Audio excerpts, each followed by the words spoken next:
Azərbaycanla Polşanı müqayisə elədiyimiz bu seriyamızda bugünkü mövzumuz maşın qiymətləri olacaq.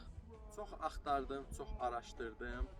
Maşın qiymətləri hər iki ölkədə də bəzən eynidir, bəzən fərqliliklər olur. Bəzən müəyyən modellərdə maşın qiymətləri Azərbaycanda ucuz olur, bəzən isə müəyyən modellərdə Polşada ucuz olur və buna görə də dəqiq hansı ölkədə maşın qiymətləri daha sərfəlidir demək bir qədər çətin olacaq. Lakin iki dənə məqam vurğulamaq istəyirəm ki, bunlar nədədir? Birincisi alım gücüdür.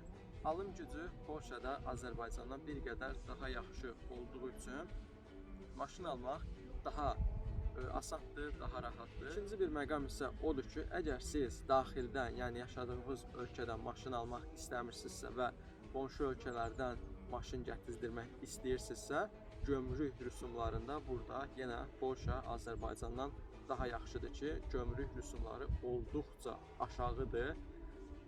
Belə də olmalıdır. Lakin Azərbaycanda gömrük rüsumları həddindən artıq çox yüksəkdir, lazımsız dərəcədə yüksəkdir deyərdim. Bu mövzuda da Polşa Azərbaycandan daha yaxşı olduğu üçün bir xal Polşaya biz tərəfimizdən veririk.